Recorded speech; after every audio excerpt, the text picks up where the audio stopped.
Mami Íntima nació desde la experiencia real, desde la vida cotidiana, desde todas esas preguntas, desde la mezcla de amor, preguntas, cansancio bueno, y del aprendizaje del día a día que trae la maternidad. Y con el tiempo, bueno, se fue transformando en algo mucho más grande, que es lo que es hoy, que es una escuela, es una comunidad, una tribu de mujeres, de profesionales que informan, que acompañan y que sostienen a otras mujeres y a otras familias. Funciona es una membresía, es una escuela que a través de una membresía anual acceden a contenidos claros, a información confiable, a cursos que son todos pregrabados. Hay herramientas muy prácticas y lo pueden hacer a su tiempo y demás. Tiene un costo anual único, un único pago, y allí dentro, esto que van a ver hoy es un mini de todo lo que hay dentro, y además, bueno, encuentros con profesionales y demás. Bueno, hoy elegimos este tema porque sabemos que el inicio de la lactancia, sobre todo en la primera maternidad y sobre todo en general los primeros días con un bebé, son divinos y hermosos. Estamos en esa nube rosa, pero también son muy desafiantes y sabemos que cuando estamos bien informadas, bien acompañadas, todo se vive con más calma, con más seguridad y sobre todo con más disfrute, que es ese momento donde es muy bisagra. Así que bueno, eso obviamente es por ese motivo es que existe este lugar, por ese motivo es que existe Mami Íntima, para darles toda esa información y ese sostén, y con el fin de que ninguna transite este momento sola o desorientada, ¿no? Así que bueno, hoy tenemos el privilegio de contar con una de nuestras profesionales que es parte de la escuela, que es Eli, que es una profesional que admiramos mucho, que viene trabajando con nosotras hace un tiempito. Ella es puericultora y licenciada en Ciencias Políticas, es docente en el Diplomado de Puericultura y Crianza de la Academia Violeta Vázquez en Argentina. Además, es mamá de Lolo y Milo, y eso se nota también porque, bueno, si la empiezan a seguir, obviamente tiene una mirada muy práctica, muy empática y muy aterrizada a la vida real, ¿no? Que también eso suma y también nos da tranquilidad y seguridad. Bueno, ella colabora con Mami Íntima, acercando información clara, basada en evidencia y pensada para la vida también cotidiana, y con esa sensibilidad y ese sentido común que nosotros buscamos, que es exactamente lo que una mamá necesita los primeros días. Así que bueno, por aquí, gracias por estar acá, gracias Eli por este espacio, por este tiempo, y gracias a todas por elegir informarse, prepararse, y que vivan esta etapa con conciencia y con información. Ahora sí, las dejo. Eli, bienvenida, y antes que nada quiero avisar que vamos a estar grabando esta masterclass.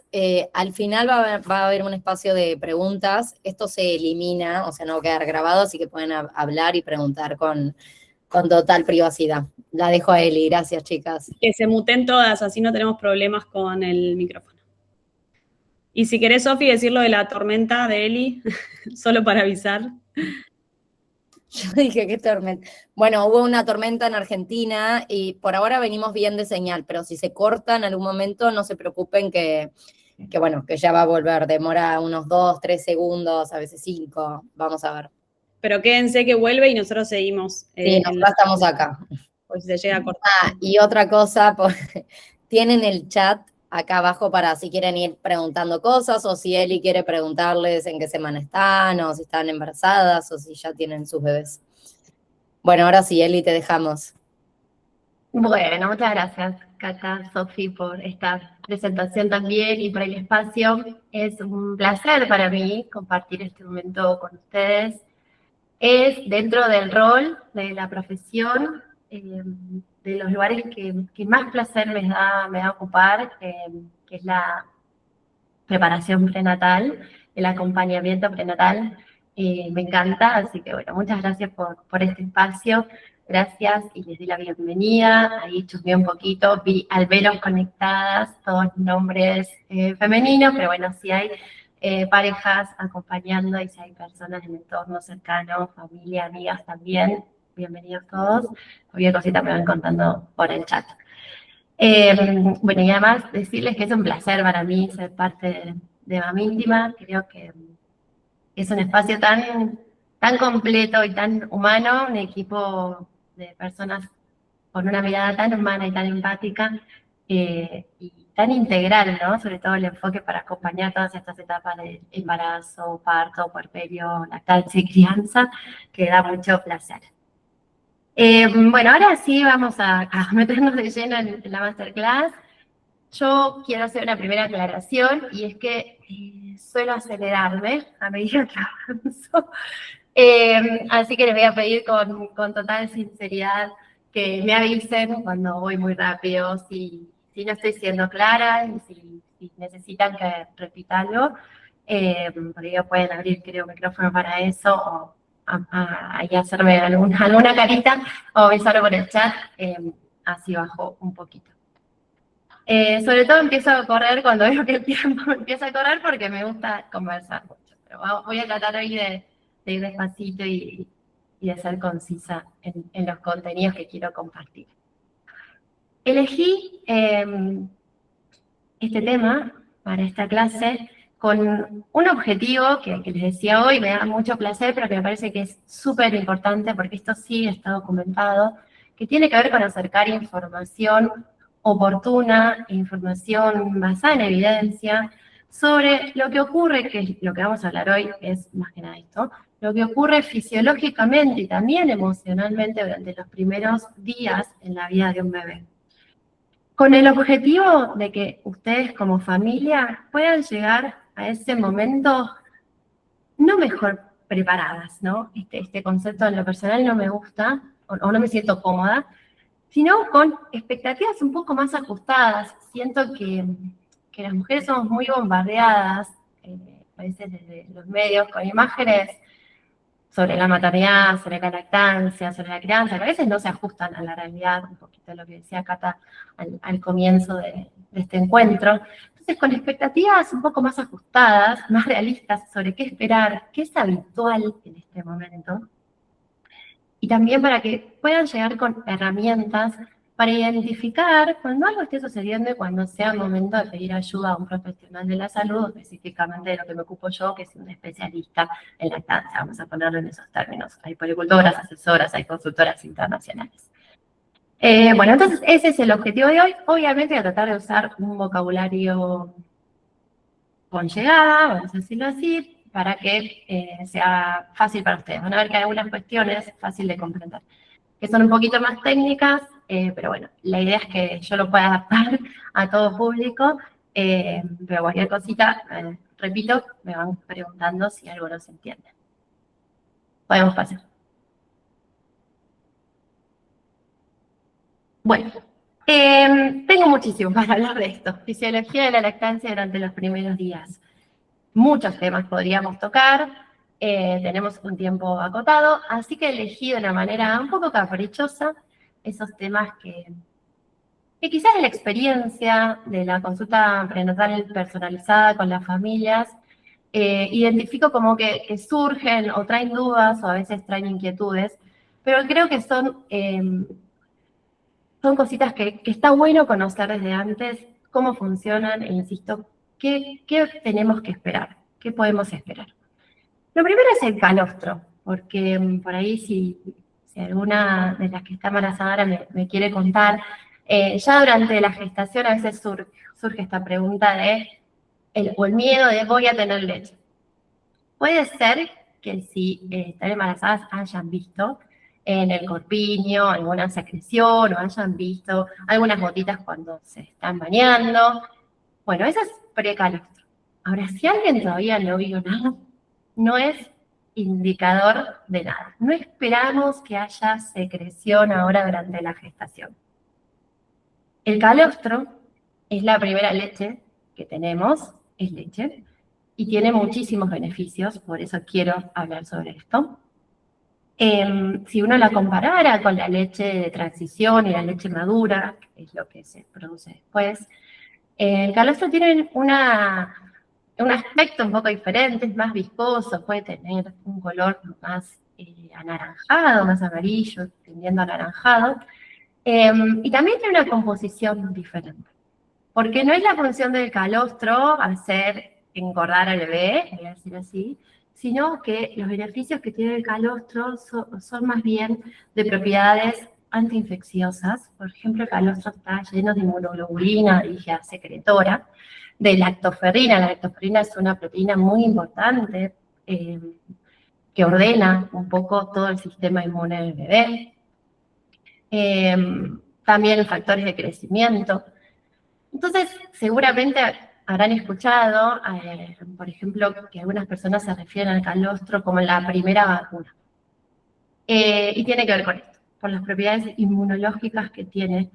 Entonces, iba a decir que nuestro bebé pueda consumir calostro es un gran legado que les damos, y es la primera colonización del intestino. ¿Sí? Cuando hubo parto vaginal, la primera será en el parto, cuando le pasa por el canal de parto, pero el calostro es como un gran legado, un gran regalo de inmunidad. Ahora, les decía, surgen dudas siempre, o muchas veces, sobre esto. El calostro es poquito en volumen.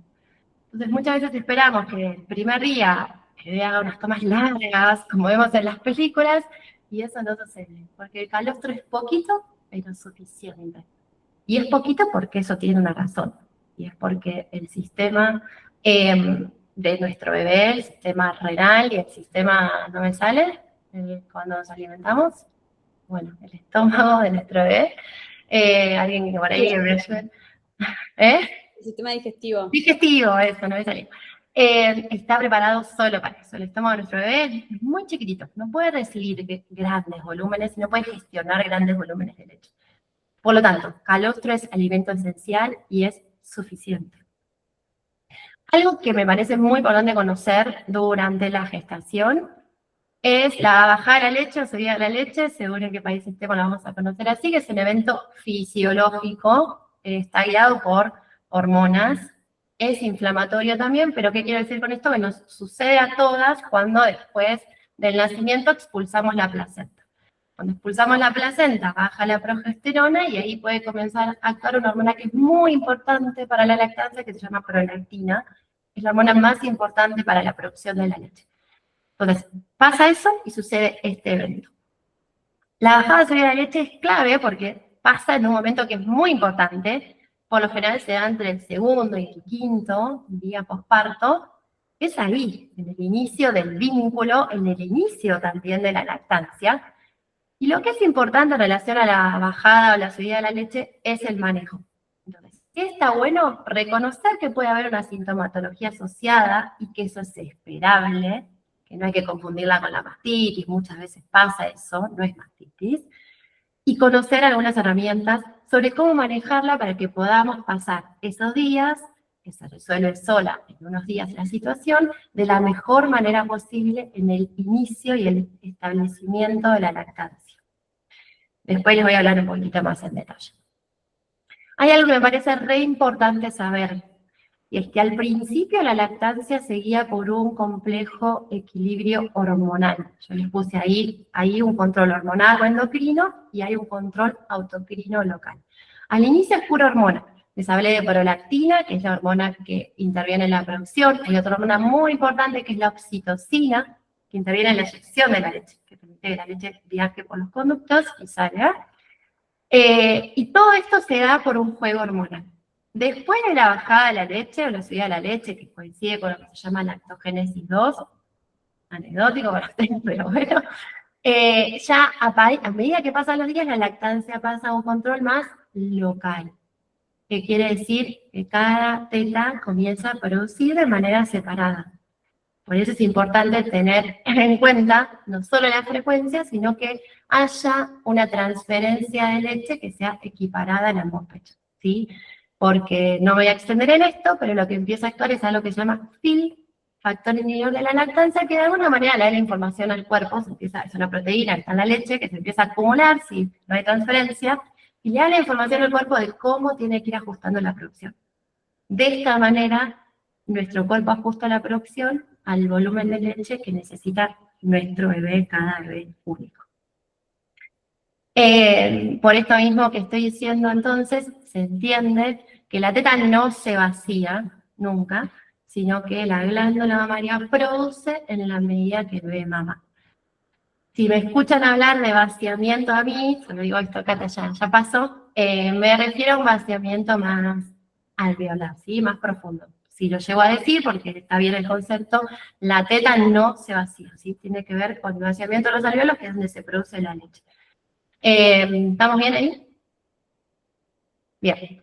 Bueno, durante las primeras 24 horas de vida del bebé, aspectos importantes para mí. Lo primero que quiero decir, esperen que voy dando vuelta a mis apuntes, porque no los consulto, es que las primeras 2 horas son completamente diferentes a las siguientes 22. Y hay que aprovecharlas. En las primeras 2 horas, mamá y bebé estamos en un estado de alerta, tranquila, pero por las mismas hormonas que tuvieron interferencia en el nacimiento, es un momento en el que el bebé tiene todos sus reflejos activos, ¿sí? De búsqueda, que neurológicamente está como en su mejor momento. ¿Para qué? Para encontrar la teta, para acercarse al pecho y para succionar. Por eso es tan importante que la primera puesta al pecho se dé. Yo no sé si en la primera hora siempre es posible, dentro de las 2 horas, si es posible, lo antes que sea posible, ¿sí? Hay estudios que antes hablaban de las primeras 2 horas, ahora ya como que se va cortando.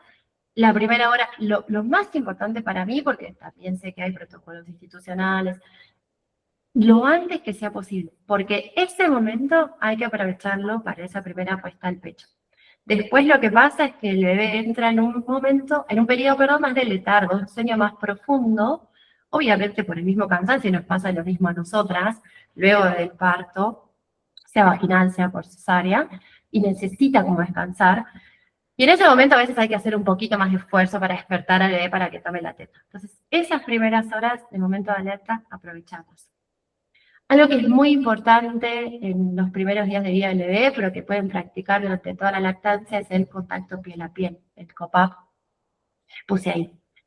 El contacto piel a piel tiene un montón de beneficios. Cuando digo piel a piel es literal, como están las fotos, sin nada que medie ninguna ropita entre mamá y bebé. Obviamente lo puede practicar la pareja también. No es solamente con la mamá, pero hay un anatólogo muy, muy conocido, muy famoso, se llama Nils Bergman, que él dice algo como, el vientre de la mamá es el hábitat natural del bebé. Un poco ahí en el pecho de mamá está todo lo que el bebé conoce, o todas las sensaciones que de alguna manera le remiten a la vida que conoce, que es la vida intrauterina. Y el COPAP tiene un montón de beneficios. Ayuda a regular la temperatura del bebé, la frecuencia cardíaca, la respiración, la glucemia. Así que no se pierdan de esa experiencia. Además, libera muchísima oxitocina, y la oxitocina, es una hormona clave en la lactancia, pero es una hormona clave para el vínculo también. Bien, entonces COPAP. Les hablé de contacto. Otras necesidades básicas que tiene el recién nacido, a mí, quizás por la escuela en la que estudié, me gusta resumirlas así, son alimentación, ¿no? Contacto, alimento y comunicación. Todo eso, contacto, alimento y comunicación, está en el cuerpo de la persona gestante. La oxitocina, esta hormona también que yo les decía que es importante para la lactancia, que es importante para el vínculo, y que a veces pueden escuchar como referencias a la oxitocina como la hormona del amor, porque se libera cuando estamos ante situaciones así que nos dan mucho placer y estímulos. Es una hormona que también requiere intimidad. Entonces eso está bueno tenerlo en cuenta, está bueno preverlo. A veces es muy importante el rol de la pareja en este sentido. Y cuando hablo de intimidad no es solo la madre bebé, obviamente estoy hablando de la intimidad familiar.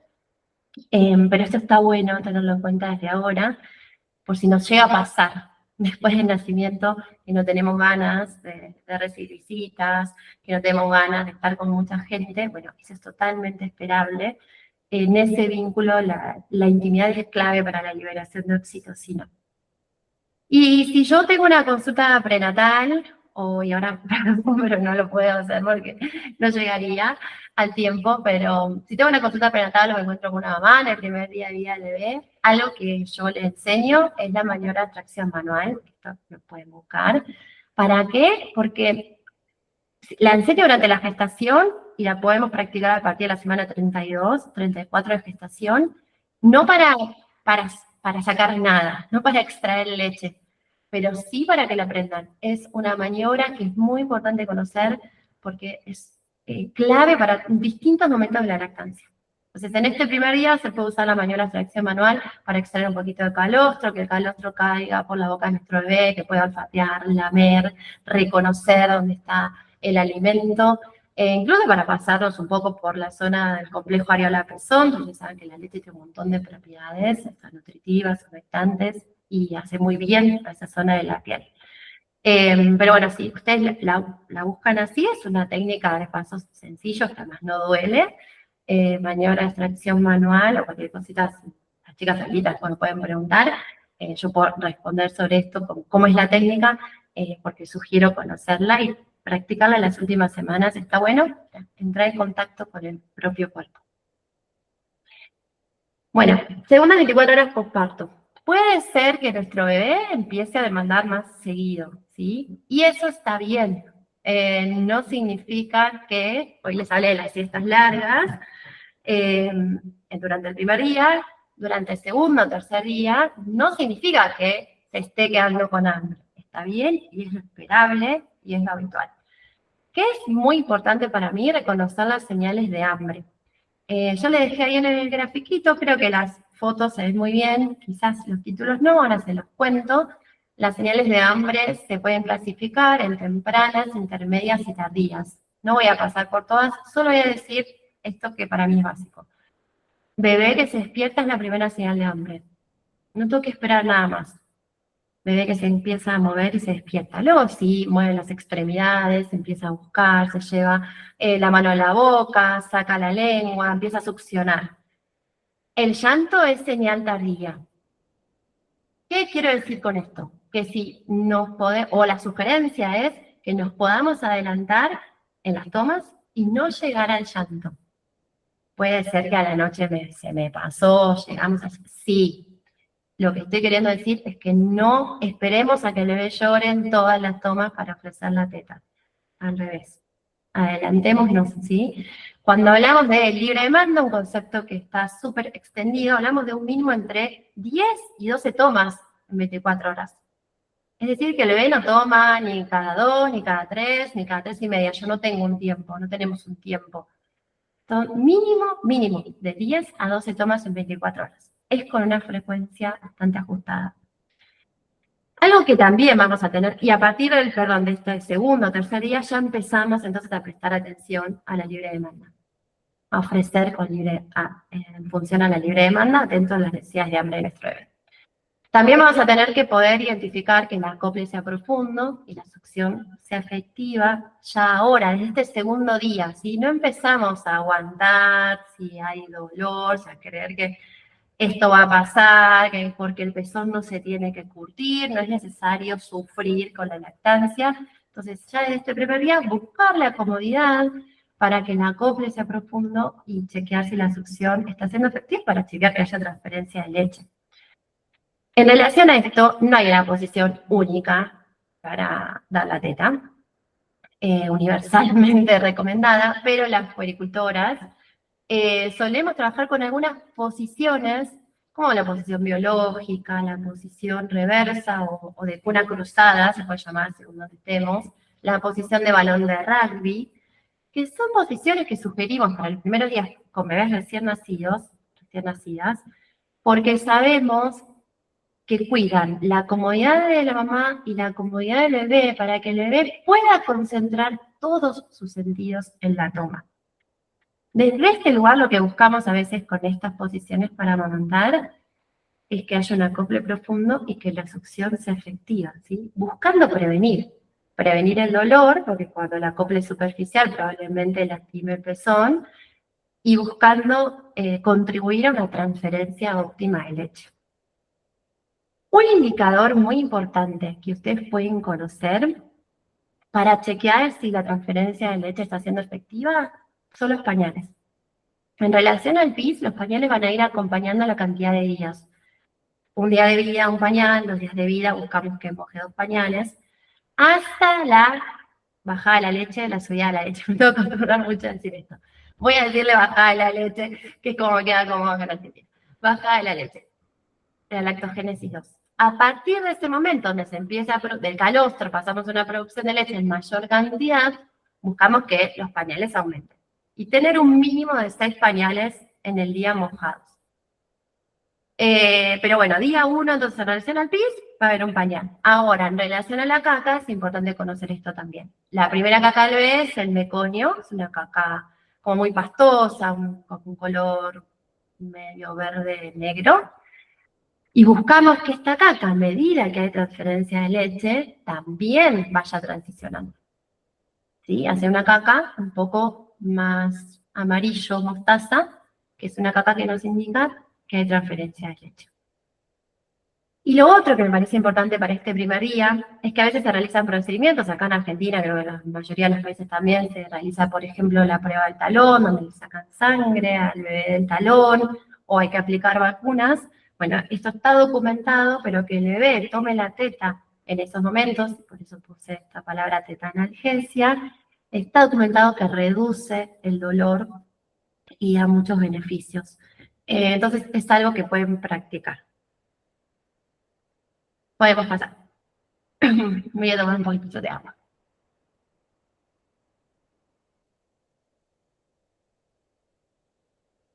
Bien. Desde el tercer día posparto. Suele coincidir un poco el alta institucional, que suele suceder a los 2, 3 días, también dependiendo del parto que haya tenido, con este momento de la bajada de la leche, que les contaba recién.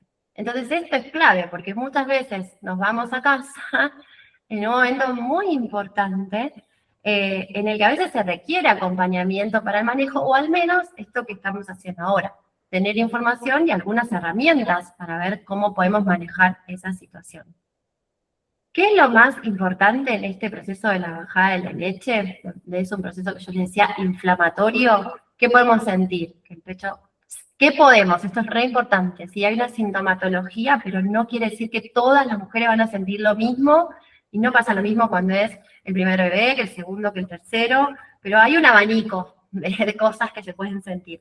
Esta sintomatología puede incluir que el pecho esté muy tenso, se siente como muy cargado, acalorado, y cuando está tenso el pecho, está tensa toda la zona del complejo areola-pezón, que es donde el bebé, perdón, tenía mi teta didáctica acá en la donde el bebé se tiene que acoplar de manera profunda. Ahí yo les dejé un grafiquito de lo que es un acople profundo de manual, vamos a decir, no siempre logramos esto en la realidad, pero bueno. Entonces, cuando el pecho está muy tenso, a veces dificulta esto, porque el bebé se resbala, ¿no? Choca con la areola y rebota. Y a veces lo que nos hace esto es que nos dificulta el acople. Como nos dificulta el acople, de repente duele. Como hay dolor, es más difícil generar oxitocina y que salga la leche, ¿no? Que la eyección de la leche se produzca. Entonces, se genera como un círculo que queremos evitar. Y sobre todo evitar esa ingurgitación primaria, lo voy a llamar, eso que los pechos estén tensos, que no es leche, ¿no? Todo lo que hay ahí, es que hay una mayor producción de leche, pero hay mayor riego sanguíneo, por eso es un proceso inflamatorio, ¿sí? Hay edema. Entonces, que esa ingurgitación que es primaria pase a una ingurgitación secundaria, ¿sí? Lo que vamos a buscar es bajar la inflamación y tratar de sostener las tomas. Entonces, medidas para estos días, yo les dije, bajada de la leche puede suceder entre el segundo y quinto día posparto, dependiendo de cada mujer y distintos factores. Entonces, me voy a casa y estoy con este proceso, ¿qué tengo que saber? Seguir con teta libre de demanda. Cuanto mayor transferencia, mejor. No dejar de ofrecer. ¿Sí? Porque el pecho esté tenso y piense que tenga que esperar 3 horas para... No. Cuanto mayor frecuencia, mejor. Chequear que haya transferencia de leche, que la succión sea efectiva. Podemos aplicar frío húmedo, no calor, porque es un proceso inflamatorio. Frío húmedo después de la toma. Y podemos hacer la maniobra de extracción manual para liberar un poco y sentir un poco de alivio. En algunos casos puede aparecer una leve febrícula, siempre esto con manejo con el médico, que sea su médico de cabecera, pero si ustedes están acostumbradas, pueden tomar analgésicos, ¿sí? Si hay dolor también, por eso siempre se consulta con el médico. Entonces, bajar la inflamación, frío, repito, seguir con las tomas. La maniobra de extracción manual antes me puede ayudar a aflojar un poquitito esa zona de la cola y que el acople sea profundo. Sí. Perdón, una pregunta. En este caso y en esta etapa, ¿recomendás la extracción con extractor? Ahí buenísimo, ahí vamos, ahí lo tenía anotado. Entonces, maniobra de tracción manual, y ahí me perdí. Bueno, creo que repasé todo, ¿no? Y bueno, y la transferencia efectiva y continuar con libre demanda, no suspender las tomas. En la etapa de la bajada de la leche, no. Extracción mecánica, no. Si se necesita buscar el alivio, maniobra de extracción manual. Si por algún motivo el bebé no se está prendiendo la teta, consultar, digamos, porque ahí sí se hace un manejo, pero personalizado. Pero sacar leche no, ¿por qué? Por dos razones, les diría. Primero, porque puede aumentar la inflamación, si el pecho está así como congestionado. Y segundo, porque no queremos extraer más leche de la que el bebé necesita. Por eso hay que priorizar la puesta al pecho y continuar con libre demanda. Siempre vamos a buscar esto, y perdón que me repita, pero no sé si estoy como siendo clara, reducir la inflamación y buscar que el complejo areola-pezón esté como lo más cómodo, lo más blandito posible para que el bebé pueda hacer un acople profundo, haya transferencia efectiva y pasar esta sintomatología esos 2-3 días, que es lo que se extiende, así de la mejor manera. ¿Quedó claro? Sí. Bien. Gracias, Cata, porque yo me lo estaba olvidando. Bueno, al segundo o tercer día, que por lo general es cuando nos vamos de alta, lo pesan a nuestro bebé, a nuestra bebé. Y hay un descenso de peso que llamamos fisiológico, lo que quiere decir que es esperable que el bebé descensa de peso por los líquidos que recibió en el parto. Este descenso de peso, por lo general, está entre el 6 y 7%, pero si llega al 10%, por ejemplo, ya es como un límite. Entonces, va a haber un descenso de peso fisiológico al tercer día, pero a partir de la bajada de la leche, esperamos que empiece a aumentar de peso nuestro bebé. Esto también es importante saberlo. Yo les dije hoy, el calostro no engorda al bebé, tiene otros beneficios. Bueno, a partir de la bajada de la leche, esperamos que nuestro bebé empiece a aumentar de peso para recuperar su peso de nacimiento. Recuperar eso que perdió, por lo general, al día 10. Bueno, me anoté ahí algo muy importante. Observar la succión, no es porque ustedes tengan que ser especialistas en eso, pero la succión, cuando es nutritiva, efectiva, es una succión que es amplia, vigorosa, que tiene un ritmo, que es lenta. Si nosotros vemos que el bebé se prende, se desprende, que hace las otras succiones, se suelta, que cuando se prende nos duele un montón, bueno, por ahí hay cositas que desde la técnica podemos ajustar, ¿sí? Y se puede trabajar para prevenir que duela y para prevenir que la transferencia de leche sea inadecuada. En relación a los pezones, y eso también está bueno, lo traje acá, pero lo podría haber dicho antes también, porque la realidad es que si alguna de ustedes en la sala embarazada se está haciendo algo en los pezones, la sugerencia es no hacer nada. Está también estudiado que no hacer nada en los pezones, y me refiero con hacer por ahí a ejercicios que se indicaban antes, o bueno, antes se indicaban cosas como cepillarse, un poco más agresivas, pero por ahí ejercicios de tocarse el pezón, de estirarlo, sacarlo con una jeringa. Bueno, no hay que hacer nada con eso durante la gestación, ni aplicarse nada. Y en el tercer día posparto les diría que es lo mismo, ¿sí? Hay todo un cambio hormonal y la succión del bebé ya luego termina de hacer que el pezón protruya. Pero hacia el tercer día yo no me tengo que aplicar nada que no haya sido indicado por un profesional de la salud, o en este caso, un profesional de la salud, tampoco puede indicar aplicarse muchas cosas. Por lo tanto, si el pezón está sano, vamos bien. Lo que me puedo poner es mi propia leche. Sacarme un poquito de leche y ponerme si siento que por ahí la piel está un poquito reseca, ¿no? Pues todos estos cambios, también más si es la primera vez que suceden, pueden generar un poquito de picazón o que la piel se sienta reseca. Y nada más. Ahora, si yo noto que está pasando algo, que me empieza a arder, que la forma del pezón no es la misma, que cambia algo en su coloración, ahí en ese caso sí deberían como consultar con un profesional. Y bueno, creo que nada más en relación a eso. Algo que me anoté ahí, también volvemos a casa y muchas de las dudas que surgen es cómo dormimos, que compré la cuna de colecho, pero que no se queda, que bueno, o que el colecho me da miedo, esto surge muchísimo, lo quiero practicar, pero me da miedo. Entonces, en principio, sabes que el colecho es beneficioso para la lactancia, pero que se tiene que practicar de manera segura. El bebé tiene que dormir boca arriba en una superficie plana, o sea, hay que conocer qué es esto, qué son las pautas del sueño seguro. En una superficie firme, plana, y en principio que no haya nada alrededor, almohadones, edredones, peluches, cosas pesadas. Incluso los libritos de contención tampoco están recomendados. No debería haber nada en la cama. Entonces se puede utilizar la cuna de colecho perfectamente adosada a nuestra cama, y tampoco el bebé debería descansar. Si no tenemos la cama pegada a la pared o a la cuna colecho, en un lugar donde se pueda caer, ¿no? Obviamente. Siempre sería ideal, por ejemplo, entre la pared y la mamá, si tenemos la cama pegada a la pared, o entre la cuna colecho y la mamá.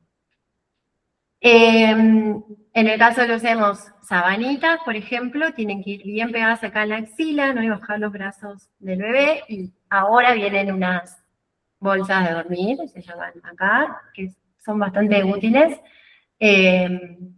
porque agarran desde acá al bebé, entonces le permite mover sus extremidades, y abajo son muy amplias, entonces abrigan, el bebé se sigue moviendo, y no hay riesgo porque no hay nada suelto. Pero bueno, eso como en principio, dormir cerca de los cuidadores es importante para el bebé, entonces el colecho es muy beneficioso. Bueno, acá entonces les dejé como algunos puntos claves, que van a ver que todo esto ya lo dije en algún momento de la charla, pero que me parece importante conocer cómo señal de alerta, que las alertas es exagerado, pero que se prenda una lucecita y decir, bueno, esto acá yo no me lo tengo que aguantar sola, al menos voy a buscar compañía, al menos voy a hablar primero con una amiga para preguntarle si esto le parece que puede estar pasando, y después hacer una consulta. Les dije, si hay dolor al amamantar, pero persistente o agudo, lo voy a agregar acá. Insisto, la lactancia no tiene que doler. Yo sé que esto parece una frase hecha porque muchas veces duele, las que fuimos mamá, digo, a mí me dolió siendo poricultora, a veces duele, pero la realidad es que cuando decimos la lactancia no tiene que doler, yo creo que lo que queremos decir es que no hay que soportar el dolor, que no es que hay que pasar por el dolor para dar la teta, porque esto está muy instalado. Muchas personas nos pueden decir, con la mejor de las intenciones, pero prepárate porque duele al principio, y la realidad es que no debería. Y estamos haciendo todo esto, y yo estoy acá, y muchas personas trabajamos en la prevención y en el apoyo de la lactancia, porque estamos convencidas de eso, que la lactancia puede ser placentera aún desde el inicio. Entonces, esto sí es un mito que hay que derribar. No hay que bancarse el dolor, el pezón, les decía hoy, no se tiene que curtir, no tiene que pasar por diferentes procesos. Vamos a tratar de ajustar la técnica en la medida en que sea necesario, si es que vemos que algo está pasando. A veces ponemos a bebé en la teta y funciona, y no hay nada que hacer desde mi intervención. A veces tenemos que ayudar un poquitito. Puede haber un dolor al principio de la toma que después desaparece. Bueno, en ese caso no me preocupa. Me preocupa el dolor que dura toda la toma, que dura entre tomas, que es muy agudo. Me preocupa si el pezón sale de la toma con una forma diferente con la que entró, ¿sí? Pezones que se ven achatados, aplanados a la punta, como un lápiz labial. Eso es algo que podemos observar. Si pasa eso, seguramente algo de la técnica podemos ajustar, ¿sí? A veces se requiere otro tipo de evaluaciones. Hay que evaluar la anatomía de la boca del bebé. Bueno, eso no importa porque siempre he llegado el caso, digo, para que lo piensen ahora. Pero un dolor que, esto, consulto, ¿sí? No me lo aguanto porque no es necesario aguantárselo. Si el descenso de peso fisiológico es superior al 10%, Obviamente acá van a consultar con el pediatra de cabecera, pero las puericultoras podemos ayudar, ¿sí? Porque ahí hay que estar atentos a la lactancia. Entonces, vamos a evaluar la toma, vamos a conocer cómo es la dinámica de la lactancia, cuántas tomas hacen el día, ¿sí? Para ver cómo viene el proceso y si hay algo que podemos ajustar. Si hay pocos pañales, les decía que los pañales es un indicador que ustedes pueden tener en casa. Los pañales, y quiero hablar algo que no dije, creo, pero también, por ejemplo, el estado del bebé, cómo queda nuestro bebé después de la toma, ¿sí? Un bebé que queda relajado, esto se ve mucho en las extremidades, en la boca abierta, se mucho la leche así. Bueno, y se durmió después de la toma. Es un bebé que tuvo transferencia de leche, que hizo una transferencia de leche, que pudo exprimir la glándula. Un bebé que por ahí queda tenso, enojado, que llora, que se pelea con la teta, bueno, ahí también podemos hacer una consulta si eso pasa en todas las tomas y se nos está costando prender al bebé a la teta, ¿sí? No porque pasa una única vez, ¿sí? Si eso es algo que vemos que como un comportamiento que aparece durante todo el día, bueno, eso también puede ser para consultar.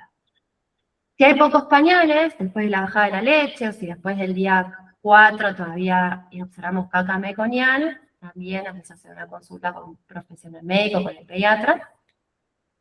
Y si por algún motivo que el pediatra lo cree necesario y le indica hay que suplementar, esto también lo quiero decir es muy importante, por el motivo que sea, se puede trabajar.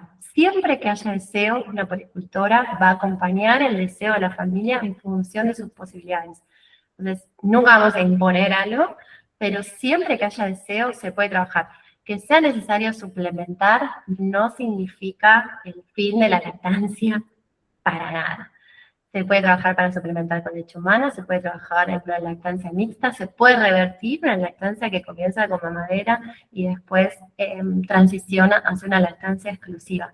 Obviamente cada caso es particular, pero también digo, no se queden como, ay no, qué garrón, tengo que suplementar esto. Más si hay deseo de montar, esto es una oportunidad perdida, en absoluto. Bueno, y con esto creo que termino. Venía preocupada. ¿Cómo podemos prepararnos como familia? Creo que algunas cosas son muy obvias, pero para mí nunca está de más repasarlas. Conociendo esto, ¿no? Lo que compartimos hoy, los eventos fisiológicos esperables en el parto, en el nacimiento y en el puerperio y la lactancia. Yo siempre pienso que prepararse para la lactancia es esto. Había dejado una pregunta al principio, ¿no? Hay que prepararse para la lactancia, no me acuerdo si lo respondí, pero desde lo personal creo que prepararse para la lactancia es informarse y entrar en contacto con el propio cuerpo. No hay que hacer nada más antes. Conocer de lo que nuestro cuerpo es capaz es fundamental. Y que nuestro entorno lo conozca también, porque la lactancia es en equipo. La lactancia es una responsabilidad de la familia, es una responsabilidad social de la comunidad. Entonces es necesario ese apoyo. Y cuando el entorno comparte la misma información, yo les aseguro que es un plus. Bueno, haciendo todas las preguntas que tengamos que hacer a las instituciones donde vamos a tener nuestro bebé, a los obstetras, las parteras, bueno, si va a haber puericultoras, ¿no? Preguntar eso, va a haber una puericultora que me acompañe. Me parece que eso puede bajar mucho el nivel de ansiedad a veces, sobre todo cuando vamos hacia algo que es nuestra primera experiencia y que no conocemos. Bueno, esto de involucrar al entorno, ya lo dije, ahí trabajo en equipo de PIPEMAN. Teniendo a mano contactos de profesionales en los que confiemos para cualquier consulta que pueda surgir. Y esto para mí es muy importante, porque a veces, sobre todo si es nuestra primera experiencia, pensamos, ay, no puedo estar dudando de esto, ¿no? Pensamos que la pregunta, perdón, voy a decir, pero es sonsa, no es tonta. No hay dudas menos importantes acá. Desde mi bebé está respirando en adelante, todo es válido. Y además, ustedes se están conociendo con su bebé. Están naciendo madres y padres a medida que lo van practicando. Entonces, por ahí tener una red de estos contactos en los que en cualquier momento yo voy a poder tener una respuesta segura y en la que confiar, y un apoyo, ¿no? Creo que esa es la palabra, acompañamiento, apoyo es clave. Ni hablar de tener una red, ojalá que todas podamos construir esta idea de tribu que está muy extendida, pero una red de otras madres con las que compartir la crianza. Digo, cuando una puede mandar un mensaje de WhatsApp desvelada a las 4 de la mañana mientras está dando la teta y hay otra que responde, hace mucho más liviano, ¿no? El proceso de decía Cata, es maravilloso tener un bebé recién nacido en el cuerpo, pero también a veces las noches son duras, los días son duros, y tener ese apoyo y a mí también me pasó, quédate tranquila, que eso es esperable, yo también pasé por eso, todos los mantras del puerperio están muy trillados, pero valen, hoy no es siempre, digo, el día de hoy no va a ser el de mañana, ¿no? Digo, tener ese apoyo hace muchísimo más liviano el proceso. Y lo otro que me parece re importante es que conociendo la fisiología, conociendo todo esto que está atrás, cómo funciona nuestro cuerpo, que no es magia la lactancia, pero que si todo está bien, obviamente estoy hablando en condiciones en las que no hay ninguna otra dificultad ni problema de salud, estoy hablando en términos muy generales, ¿no? Porque puede pasar que una me diga, bueno, pero yo no pude, porque bueno, siempre vamos a ver esa causa. Esto es importante aclararlo, estoy hablando en términos generales, pero en términos generales el cuerpo está preparado para producir el alimento para la cría. Entonces, cuando uno conoce eso, puede confiar en esa capacidad del cuerpo, puede permitirse esa confianza, ¿no? Que para mí es siempre la unión de confianza, de esto, de evidencia de lo que estamos hablando, de así funciona la producción de leche, y de intuición. Vamos a confiar en eso. Ustedes van a ser los más padres de sus hijos, nadie más que ustedes va a saber cómo va a ser la crianza en su hogar, en la familia que construyan, qué decisiones quieren tomar. Entonces, confiar muchísimo en esa intuición. Pero para eso es re importante tener esta base de información que les permita confiar en ustedes, en su propio cuerpo, y que en el camino va a pasar de todo. Todas, nos equivocamos, hubo cosas que no generaron culpa, pero bueno, estamos para aprender ejerciendo ese rol de la maternidad. Esto solamente lo saqué, creo que de un paper, un poco lo modifiqué, pero estaba tal cual así, pero para que sepan que está documentado, que el acompañamiento prenatal ayuda muchísimo al sostenimiento de la lactancia, porque vamos con mayor información, con menos nivel de ansiedad, y no solo ayuda al inicio, sino, cuando digo establecimiento, perdón que por ahí no expliqué, pero tiene que ver con esto, a la duración, lo vamos a decir, a la instauración de la lactancia. Entonces, la mayoría de las dificultades tienen origen en la falta de información y acompañamiento oportuno. La preparación prenatal es una intervención con evidencia de impacto positivo en la duración y exclusividad de la lactancia.